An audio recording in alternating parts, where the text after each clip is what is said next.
Gloria a Dios, hermanos. Dios les bendiga en este día. Muchas bendiciones. Estamos, hermanos, en las últimas clases, ¿verdad?, de esta lección del libro de Levíticos, hermanos.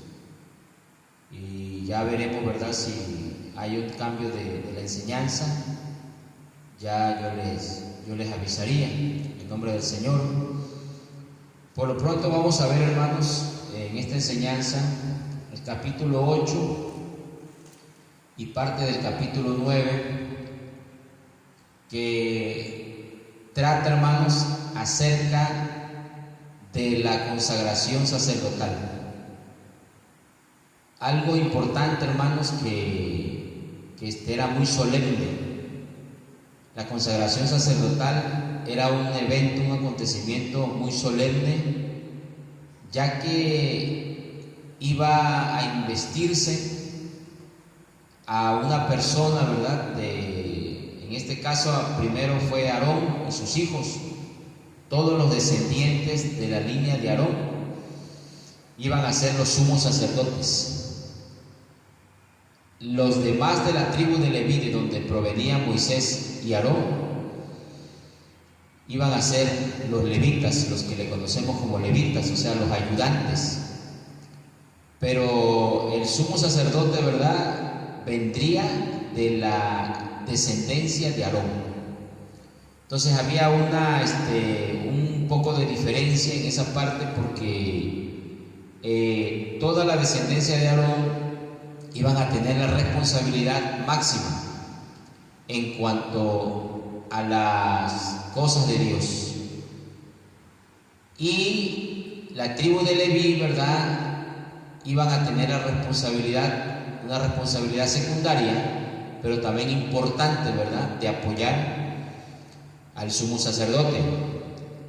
A lo mejor podríamos, ¿verdad?, a nuestro tiempo, podríamos poner una equivalencia de que cuando en una iglesia, ¿verdad?, hay un pastor que tiene la responsabilidad máxima de la iglesia, pero hay un cuerpo ejecutivo que le conocemos nosotros como los diáconos, el tesorero y el secretario general de la iglesia, que también apoyan, pues, al pastor. Podríamos decir que esa sería la equivalencia de la estructura, ¿verdad?, que Dios estaba, hermanos, estableciendo en el pueblo de Dios, en el pueblo de Israel. Y en el pueblo del Señor, ¿verdad?, nosotros como cristianos ya tenemos también esa estructura. ¿Por qué? Porque acuérdense que Dios es un Dios de orden. Y Dios, hermanos, siempre, ¿verdad?, tiene un orden, ¿no?, en lo que va a hacer. En este caso, le pone a Aarón, que también, déjenme decirle, sí es un privilegio, pero es una responsabilidad muy grande. O sea, es decir, a lo mejor algunos pensarán, ¿verdad?, va a tener el mejor cargo, ¿no?, o va a tener el mejor puesto.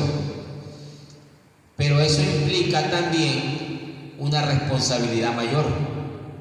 Entonces, por eso, ¿verdad?, debemos tener en cuenta que toda responsabilidad, entre mayor sea, entre más alto esté, también exige más, ¿sí?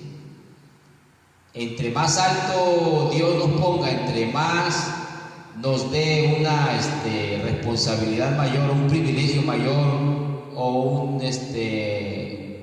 una responsabilidad más directa con Él, es mayor, hermano, el compromiso. Eso lo debemos tener en cuenta, ¿verdad? No es lo mismo alguien que está comenzando en el Señor a caminar y que es un niño espiritual, a alguien que ya tiene 15 o 20 años o más, tal vez, ¿verdad? Y que todavía, ¿verdad?, como decía el apóstol Pablo, es como un recién nacido, ¿verdad? Todavía necesita una leche espiritual. No puede el alimento más, ¿verdad?, más consistente procesarlo. sino un alimento muy ligero. Entonces, esa es la diferencia, hermanos. Por eso Aarón tenía una responsabilidad muy grande. Y si logramos ver, hermanos, el capítulo 10 de Levítico, vamos a ver que desafortunadamente, ¿verdad?, los hijos de Aarón, dos de ellos, fueron muertos precisamente porque tenían un compromiso muy grande, una responsabilidad muy grande. Sí tenían un privilegio, tenían un puesto también elevado, pero también su responsabilidad era muy grande, y ahí hubo, ¿verdad?, un juicio de parte de Dios por hacer algo incorrecto que hicieron estos muchachos. Entonces, vamos a ver, hermano, la consagración sacerdotal, capítulo 8 y 9. Habló Jehová a Moisés diciendo: toma a Aarón y a sus hijos con él, y las vestiduras, el aceite de la unción, el becerro de la expiación, los 2 carneros y el canastillo de los panes y levadura, y reúne a toda la congregación a la puerta del tabernáculo de reunión. Hizo pues Moisés como Jehová le mandó, y se reunió la congregación a la puerta del tabernáculo de reunión. Y dijo Moisés a la congregación: esto es lo que Jehová ha mandado hacer. Aleluya, ahí está. Esto es lo que Jehová ha mandado hacer. Siempre, ¿verdad?, el libro de Levíticos, hermanos, lo miramos desde un punto de vista de ordenanzas, de leyes, de estatutos. Entonces quiere decir, hermanos, que la palabra, ¿verdad?, la palabra que leemos, que estudiamos, que escudriñamos, que predicamos, no es palabra nuestra, es palabra de Jehová, palabra del Señor Jesucristo, palabra del Espíritu Santo. Entonces, hermanos, debemos sujetarnos a esa palabra, ¿verdad?, a esa palabra. Nos dice aquí que Dios deseaba que Israel fuera una nación santa. Eso lo leemos en Éxodo 19:6. Así que nombró a Aarón y a sus hijos como sacerdotes de este pueblo. ¿Por qué? Antes del Éxodo, el jefe de cada familia, el primogénito, desempeñaba el papel de sacerdote familiar.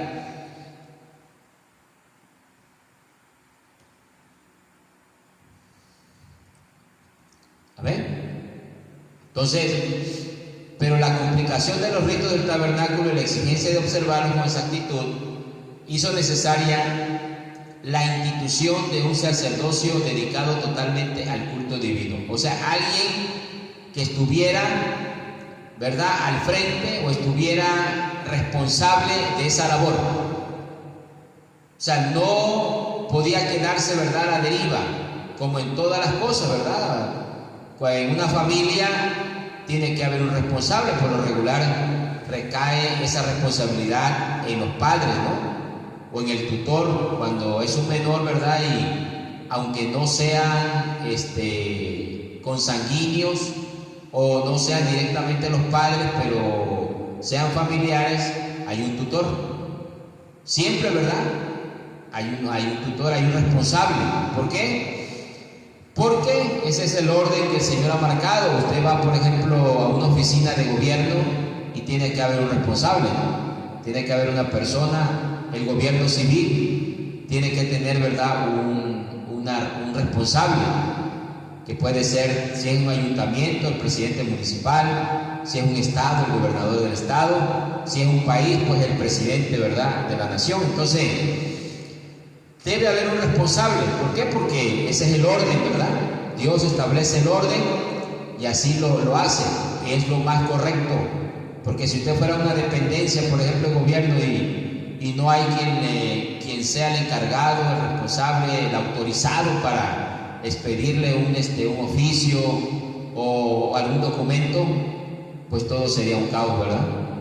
Entonces, ahí vemos, hermanos, que Dios establece esa institución, así como los ministerios, ¿verdad? Podríamos ejemplificarlo. Dios establece los ministerios.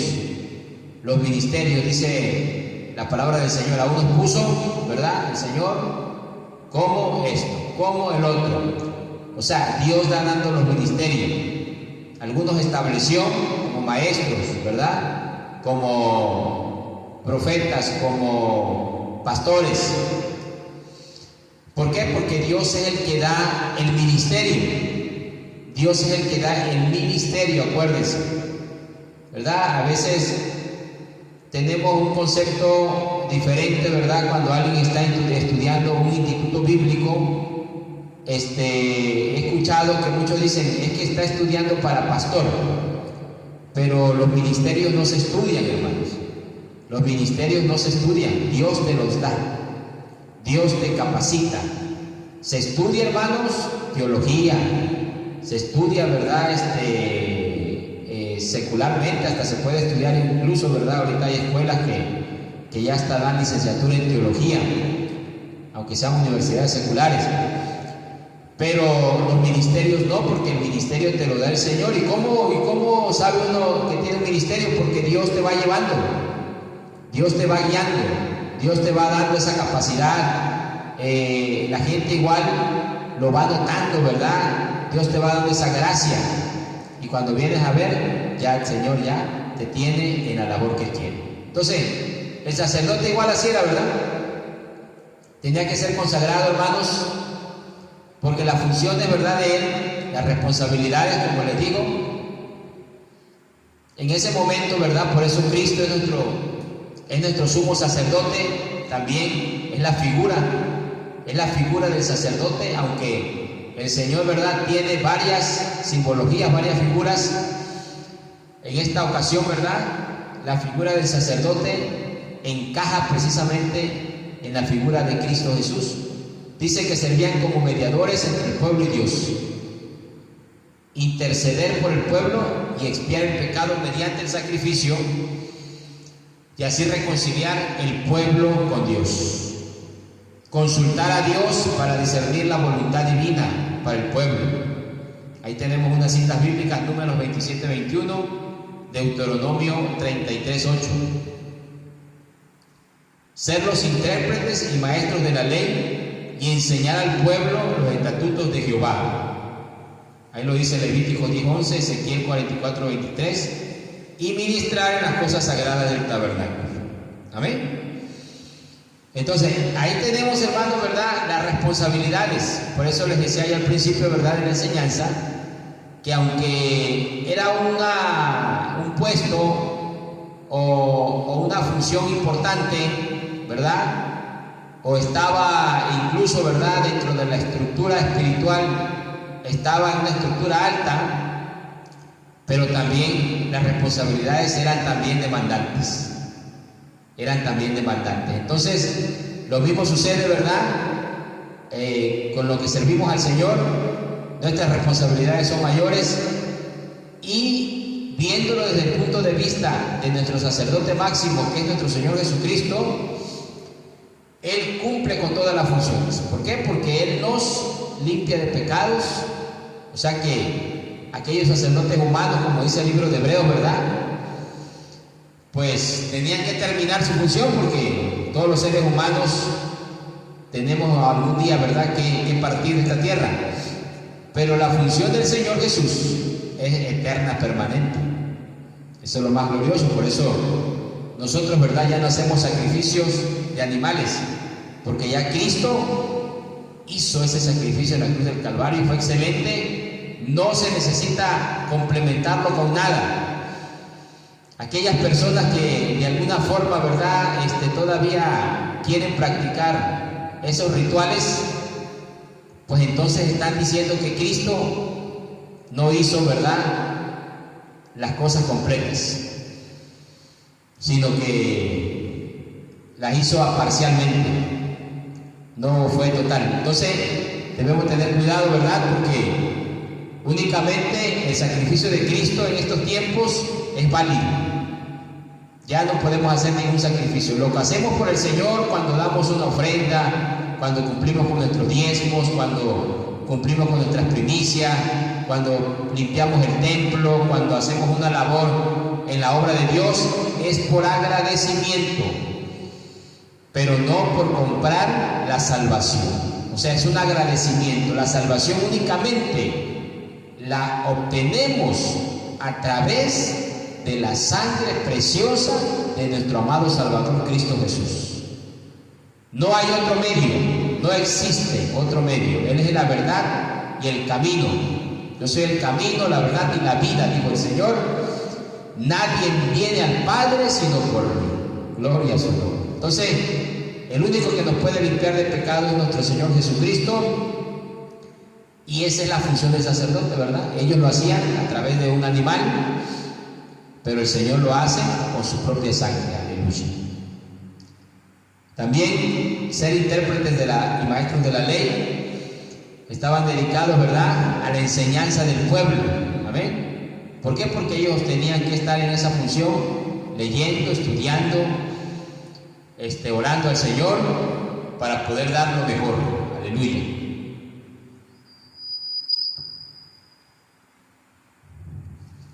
El sumo sacerdote, hermanos, era el sacerdote más importante. Solo él entraba una vez al año en el lugar santísimo para expiar los pecados de la nación israelita. Amén. Era una función tan delicada, hermanos, tan especial, que le tenían que poner, hermanos, unas campanillas en su tobillo cuando entraba al lugar santísimo, porque podía ocurrir que si el sumo sacerdote entraba contaminado, podría morir. Lo que le pasó, ¿verdad?, a los hijos de Aarón.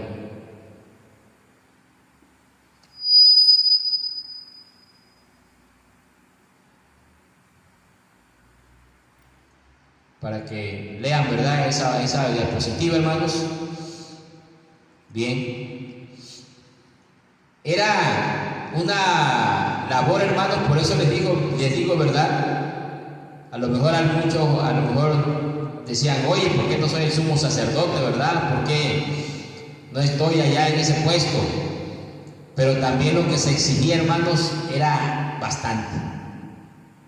¿Sí? Y tenían que llevar esas campanillas y atado también una cuerda, que si en caso, ¿verdad?, de que desafortunadamente fallecieran porque iban contaminados y la gloria de Dios los exterminara, para que los jalaran, ¿verdad? Porque nadie podía entrar al lugar tampoco. Nadie podía ingresar, porque era un lugar especial, santo. Amén. Entonces, ahí estamos viendo, ¿verdad?, algo especial, una labor importante, pero bastante responsabilidad. Y ahí, hermanos, por eso es que tenía que hacerse todo un ritual. Un sacerdote tenía que ser un hombre sin defectos físicos. Ahí nos dice Levítico 21. Debía casarse con una mujer de carácter ejemplar. No podía casarse con cualquier mujer, ¿verdad? Tenía que ser una mujer señorita, virgen, no repudiada o divorciada, como le llaman. No debía contaminarse con costumbres paganas ni tocar cosas inmundas. Por eso cuando Aarón, ¿verdad?, sus hijos mueren, él no puede hacer luto. ¿Se imaginan la responsabilidad tan grande, ¿verdad?, de un sacerdote a como un ministro, un pastor, que en muchas ocasiones, ¿verdad?, las emociones, los sentimientos, tiene uno que apagarlos, ¿verdad?, para entrar en la razón y en la voluntad de Dios. Entonces, son cosas importantes, hermanos, que tenemos que, ¿verdad?, tener. No podía contaminarse, ¿verdad? La santidad divina exige en quienes se acercan a Jehová un estado habitual de pureza, incompatible con la vida común de los hombres. El defecto físico, hermanos, que no podían tener, ¿verdad?, si usted lee Levítico 21, se basaba precisamente en la labor que tenía que hacer el sacerdote.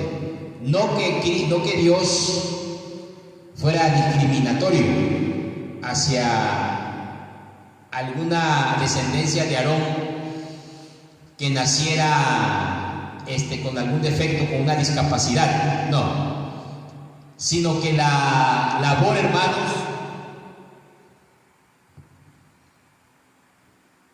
la labor que se requería para poder llevar a cabo esa función era muy laboriosa. Por ejemplo, cargar el becerro. Y al menos se dice que alguien que tuviera una pierna más larga que la otra no podía ser sacerdote. Alguien que tuviera enanismo no podía ser sacerdote. Alguien que tuviera un ojo ciego, ¿verdad? Y el otro bien, pero un ojo que no viera no podía ser sumo sacerdote.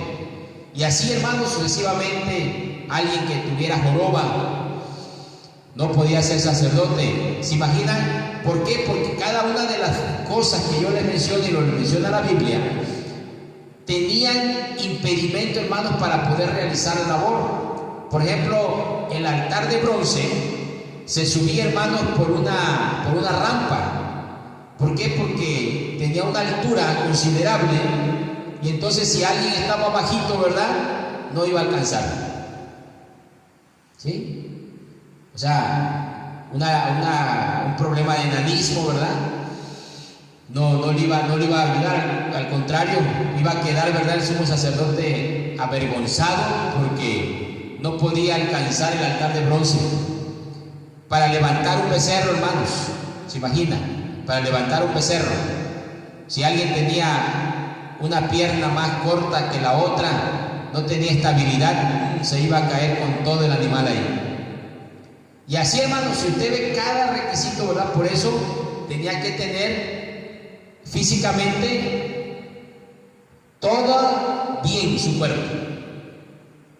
Es lo mismo que sucede si nosotros vamos al mundo espiritual, a la vida espiritual. Si algo, ¿verdad?, si algo nos está estorbando, andamos cojeando, ¿verdad? Siempre usamos esa figura también, ¿verdad?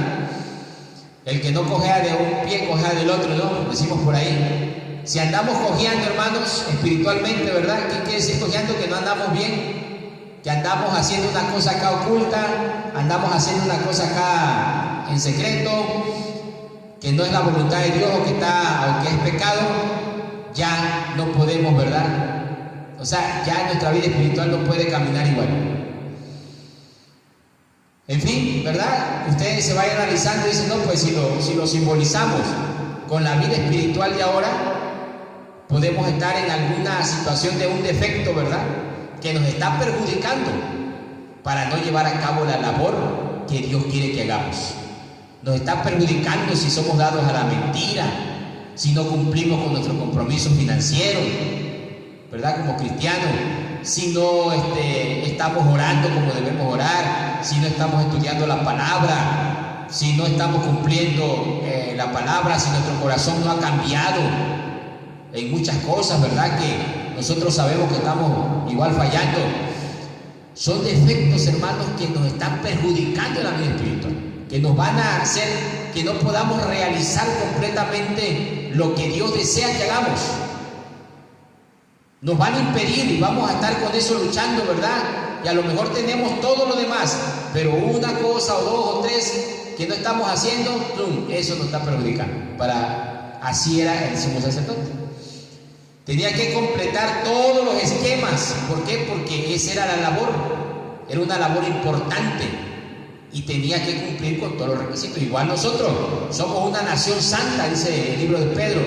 El Señor lo inspirándole a Pedro, ¿verdad?, a escribir esa parte de la Biblia. Dice, somos una nación santa, real sacerdocio, nación santa, pueblo adquirido por Dios. Entonces, quiere decir que tenemos que cumplir con todas esas, lo que Dios nos demanda y nos dice. Aleluya. Y es para nuestro bien, acuérdense. Todo lo que Dios nos dice y nos demanda no es para perjudicarnos nunca, al contrario, es para bendecirnos.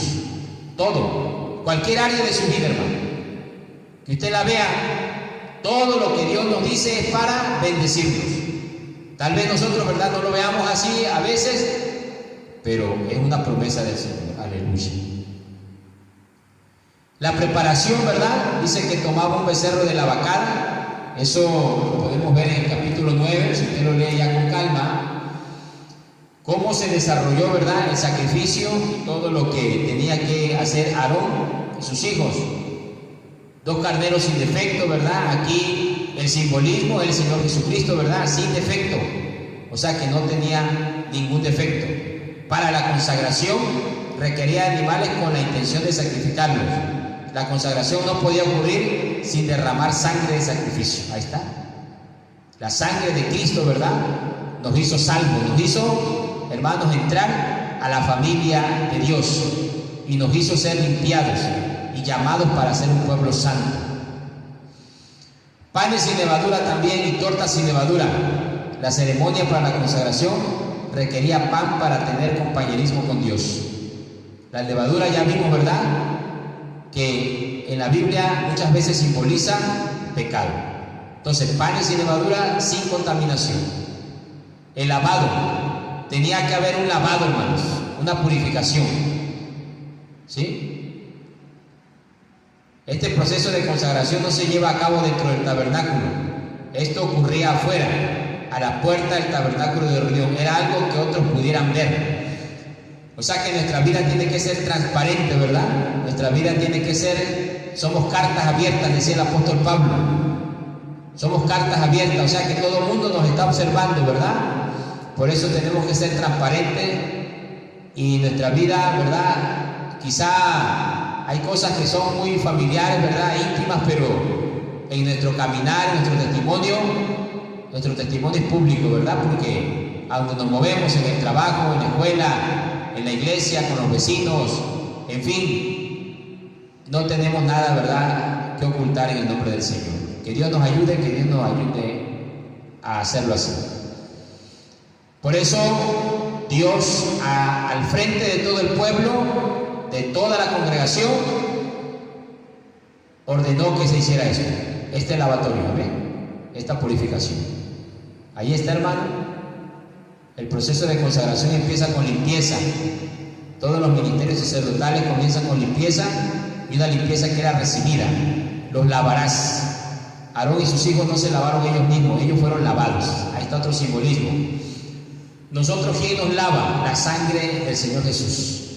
Acuérdense esa historia igual bíblica, ¿verdad? Cuando el Señor lavó a sus discípulos, lavó los pies. Amén. Y Pedro no entendía ese simbolismo. Tienen que ser lavados, era una purificación, era simbólico, ¿verdad? Pero era algo, hermanos, profundo. Así lo hace el Espíritu Santo, viene a limpiarnos, a lavarnos, a transformarnos. Y nosotros recibimos esa transformación, no la podemos hacer por nosotros mismos. Acuérdense que nosotros mismos, nuestra naturaleza pecaminosa tiende al pecado. Nos descuidamos, ¿verdad? Nos alejamos del Señor, dejamos de orar, dejamos de consagrarnos, de leer la palabra, de hacer el ejercicio espiritual, y ahí empieza nuestra naturaleza humana a resurgir, ¿verdad? Comienza ya la atracción del pecado, comienza la atracción del mundo, comienza, ¿verdad?, la lucha espiritual, que ya nos sentimos más débiles y el enemigo rápido nos ataca. ¿Por qué? Porque ya dejamos de ser lavados por el Señor Jesús, por la presencia del Espíritu Santo. ¿Amén? Importante eso, hermano. Las vestiduras, dice que nuestras vestiduras deben de estar sin mancha ni arrugas. Amén. Sin mancha ni arruga. Y tomará las vestiduras y vestirás a Aarón la túnica, el manto del éfod. Era algo especial, ¿verdad? Acuérdense las bodas del Cordero, cuando estemos, dice que el Señor, ¿verdad?, nos dará vestiduras resplandecientes.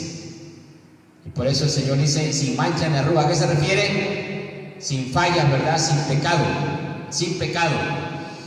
La vestidura es nuestro interior, es nuestra alma, ¿verdad? Nuestra alma. Gloria al Señor. Pero, ¿verdad?, es todo: alma, cuerpo y espíritu. Acuérdense, amén. No vayamos a confundirnos, ¿verdad?, con esa teoría de que solo Dios quiere el corazón. No. Todo es integral. Integral. Amén. Es integral. Así lo dice la palabra del Señor, que todo vuestro cuerpo, alma y espíritu se guarden irreprensibles hasta la venida del Señor. Aleluya. Y la unción, hermanos, ¿verdad? El aceite de la unción, ¿verdad?, que nosotros conocemos, la unción, el símbolo es el Espíritu Santo. Lo derramará sobre su cabeza y lo ungirá. ¿Por qué la cabeza, hermano? Porque desde ahí comienza, ¿verdad? Todo. O sea, desde ahí baja hasta los pies. Así debe ser nuestra, hermanos, nuestra vida. En la cabeza está el pensamiento, ¿verdad? El cerebro. Ahí está, dice el Señor Jesús, ¿de dónde nacen, verdad? Los malos pensamientos, las malas intenciones y el pecado. De los pensamientos del corazón, o sea, del interior, lo que no vemos, lo que usted no lo mira, pero sí existe, ¿verdad? El pensamiento. Primero entra, ¿verdad?, a la mente. Cuando algún pecado, primero entra a la mente. Y usted lo está procesando ahí, ¿verdad? Procesando y dice, ¿será que lo hago? ¿Será que no lo hago? O ya le llamó la atención aquello y está, ¿verdad? Ahí comienza. Y después baja, ¿verdad? Baja a su mano si es para agarrar algo, ¿verdad? Sustraer algo, ya lo pensó, ¿verdad? Después, si es otra cosa, ¿verdad? Una mentira, baja a sus labios para decir, no, si es cierto, no, no es cierto, o si es cierto, dependiendo cuál sea la verdad. Y usted también. O sea que de ahí bajan todas las acciones, ¿verdad? Por eso tenemos que tomar en cuenta ungir todo nuestro interior.